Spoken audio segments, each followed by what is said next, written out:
आज मैं हूँ जहाँ कल कोई और था। ये भी एक दौर है, वो भी एक दौर था।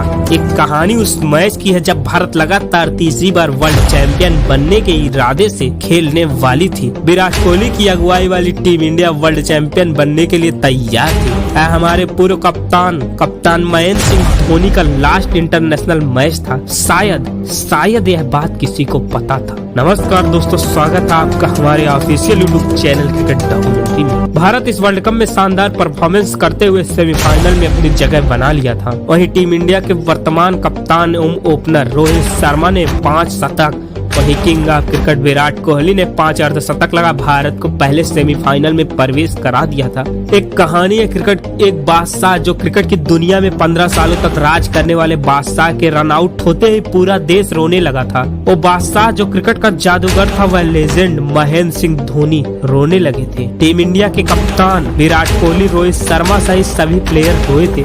उस दिन मैदान में बैठे हर एक क्रिकेट फैंस भी रोने लगे थे और हमें इस बात में ज्यादा दुख नहीं पहुंचाया कि हम माही की विदाई वर्ल्ड कप ट्रॉफी के साथ नहीं कर पाए। जो मैदान पर कभी उदास नहीं हुआ, उस एक रन आउट ने उस लेजेंड जो मैदान पर कभी न रोया, उसे भी रुला कर रख दिया। पूरी दुनिया ने शायद पहली बार देखा था रोते हुए महेंद्र सिंह धोनी को। शायद आखिरी बार था आज माही की विदाई और माही के अंतिम मैच की कहानी, जिसे आज हम हर क्रिकेट फैन को सुनाएंगे। माही की दर्दनाक विदाई आज शुरू से शुरू होगी, हमारी आवाज हमारे अंदाज में। तो इसके लिए हमारे चैनल को सब्सक्राइब कर ले। एक कहानी है सेमीफाइनल मैच की, जब भारतीय टीम 9 में से 7 मैच जीत पॉइंट टेबल में टॉप पर थी। 9 जुलाई 2019 को मैनचेस्टर के मैदान पर ये मैच था। यह मैच भारत और न्यूजीलैंड में था, जो शायद भारत को सबसे ज्यादा दुख दिया। 9 जुलाई 2019 को दोनों टीमों के कप्तान मैदान पर आ गए और टॉस उछाला जाता है तो सिक्का न्यूजीलैंड के कप्तान के पक्ष में गिरा। न्यूजीलैंड के कप्तान विलियमसन टॉस जीतकर पहले बैटिंग करने का फैसला करते हैं। भारत ने कसी गेंदबाजी के सामने न्यूजीलैंड कुछ खास कमाल कर न सका। बुमराह ने आते ही गुप्टिल को अपना शिकार बनाया। हेनरी निकल्स और विलियमसन न्यूजीलैंड की पारी को धीरे धीरे आगे ले जा रहे थे कि जडेजा ने निकल्स को 28 रन पर चलता किया। अब न्यूजीलैंड का स्कोर 18.2 ओवर में 69 रन पर था। विलियमसन और रॉस टेलर दोनों ने 65 रनों की साझेदारी की तीसरे विकेट के लिए। तभी चहल ने अपनी फिरकी में न्यूजीलैंड के कप्तान को फंसा दिया। वह मात्र 65 रन की एक सम्मानजनक पारी खेले थे।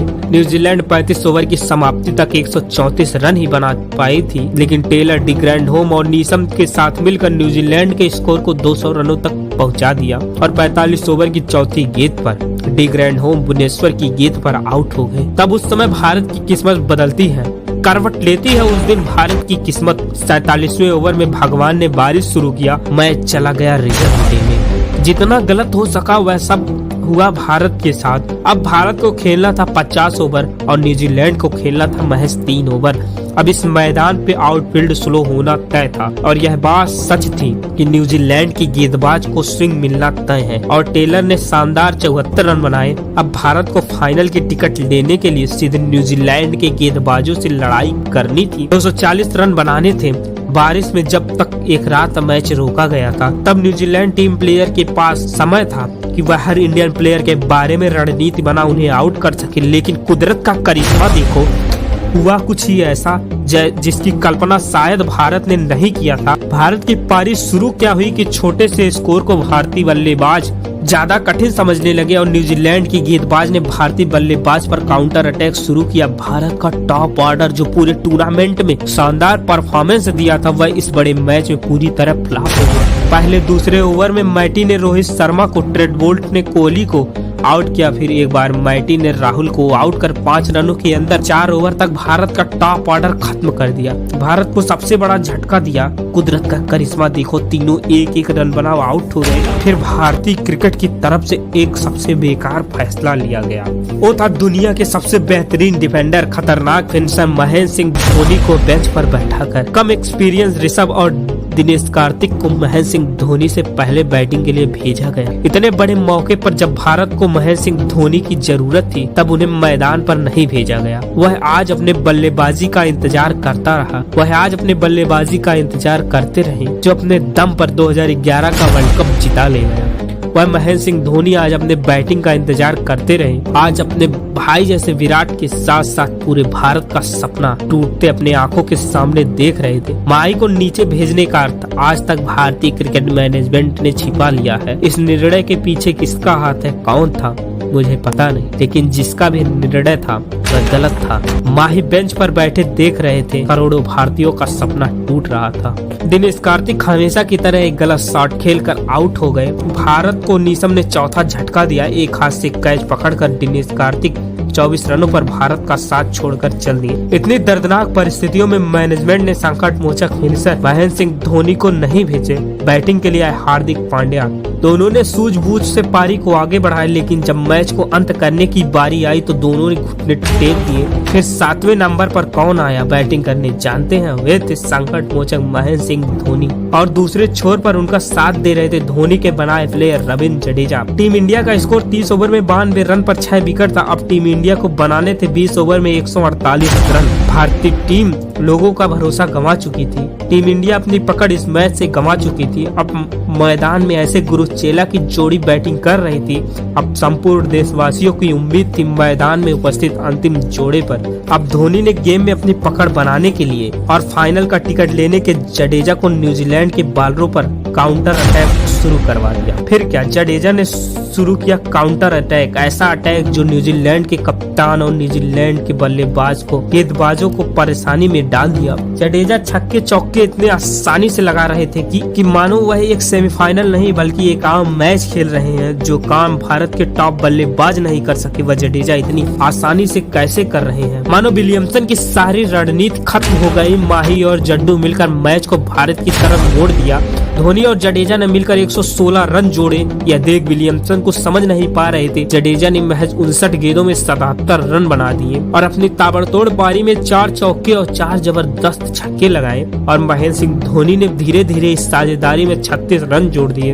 अब भारत को 23 गेंदों में महज 32 रनों की जरूरत थी। दोनों की बैटिंग देख भारत की उम्मीद फिर से जाग गई। ट्रेंट बोल्ट ने जडेजा को विलियमसन के हाथों कैच आउट करा दिया। इस विकेट के साथ थम गया जडेजा का रुक गया जडेजा का तूफान। न्यूजीलैंड ने रोक दिया जडेजा की शानदार पारी। वह पारी जिसने न्यूजीलैंड के बॉलरों को कुछ समझ नहीं पा रहे थे कि भारत का 7वां झटका लग चुका है, क्योंकि मैदान पर थे दुनिया के नंबर 1, दुनिया का सबसे अच्छा, पूरे विश्व क्रिकेट इतिहास का number 1 finisher, God of finisher Mahendra Singh Dhoni. मैदान पर अभी भी खड़ा था, क्रीज पर अभी भी वह जादूगर खड़ा था जो विकेट के आगे और पीछे दोनों जगह से मैच को पूरी तरह पलट देता था। अभी भी क्रीज पर खड़ा था दुनिया का number 1 finisher, God of finisher Mahendra Singh Dhoni. अब भारत को 12 गेंदों में 32 रनों की जरूरत थी। अब हर गेंद धोनी को खेलनी जरूरी थी, नहीं तो यह मैच या फाइनल भारत से दूर चला जाएगा। पूरे विश्व क्रिकेट इतिहास में कप्तान महेंद्र सिंह धोनी से बढ़िया आज तक कोई क्रिकेट समझ नहीं पाया। उनसे बढ़िया गेम रीडर पूरे विश्व क्रिकेट के इतिहास में न था, न है और न ही आएगा। लाकी फर्ग्यूसन और जेम्स नीसम के 2-2 ओवर बाकी थे। माही ने जेम्स नीसम पर काउंटर अटैक शुरू किया क्योंकि वह एक पार्ट टाइम बॉलर थे। धोनी ने शुरू किया द महेंद्र सिंह धोनी शो, जिसके चपेट में पहले थे नीसम, लेकिन उससे पहले खेलना था 150 से भी ऊपर तेज फेंकने वाले फर्ग्यूसन की गेंद को। और फर्ग्यूसन की पहली ही गेंद जो बाउंसर फेंकी और माही ने बड़ी चालाकी से समझ गए और ऑफ साइड पर एक तमाचे की तरह शानदार छक्का जड़ दिया। इस छक्के के साथ संपूर्ण भारत की उम्मीद जाग गई। 150 करोड़ देशवासियों का भरोसा फिर से महेंद्र सिंह धोनी पर आ गई। टीवी पर देख रहे मैच करोड़ों लोग, मैनचेस्टर में बैठे लाखों लोग इस मैच को देख रहे थे। उन सब में एक बार फिर से उम्मीद जाग गई और अगली ही गेंद जैसे फर्ग्यूसन ने फेंकी और सीधे माही के ग्लव्स पर जा लगी और गेंद लेग साइड पर चली गई और गेंद पर नजर रखे रुके और दौड़े। 2 रन लेना चाहते थे, वह सिंगल नहीं ले सकते क्योंकि दूसरे छोर पर कोई बैट्समैन नहीं था। इधर से माही भागे, उधर से गप्टिल गेंद की तरफ भागे और गेंद पकड़ सीधे डीप स्क्वायर लेग से स्टंप पर डायरेक्ट हिट मारे और माही महज आधा इंच ही दूर रह गए। तभी थम गया सब कुछ। इस डायरेक्ट हिट ने मानो संपूर्ण भारत की सांसें रोक ली और माही रन आउट हो गए। 15 साल का सफर अंत की ओर हो चुका था। सभी को याद आ गया महेंद्र सिंह धोनी का पहला मैच, याद आ गया पहला मैच। ईश्वर ने मानो छीन लिया था हमारा सब कुछ, हमारी उम्मीद, हमारा भरोसा। जब थर्ड अंपायर ने इसे चेक कर आउट दिया तो मानो संपूर्ण भारत की उम्मीद खत्म हो गई। क्रिकेट इतिहास में में पहली बार ऐसा देखा गया कि माही को रोता हुआ। सबकी आंखों में आंसू थे और कोई महेंद्र सिंह धोनी की ऐसी विदाई देख न सका और माही पवेलियन की तरफ चल दिए। माही हमारा साथ छोड़कर चल दिए, अंतिम बार इंडियन क्रिकेट को छोड़कर चल दिए। उस जादूगर की आंखें आज पहली बार रोई थी। संपूर्ण इंडिया माही के लिए रोया था और माही धीरे धीरे पवेलियन की ओर जाने लगे और संपूर्ण इंडिया जो इस मैच को देख रहा था, चाहे टीवी पर चाहे लाइव मैनचेस्टर के मैदान पर, सब खड़े होकर रोते हुए माही के लिए तालियां बजा रहे थे। संपूर्ण भारत उससे खिलाड़ी को सलाम कर रहा था उसके 15 साल के सफर को। क्यों ना करे, क्योंकि महेंद्र सिंह धोनी एक ऐसा नाम, एक ऐसा खिलाड़ी जो भारत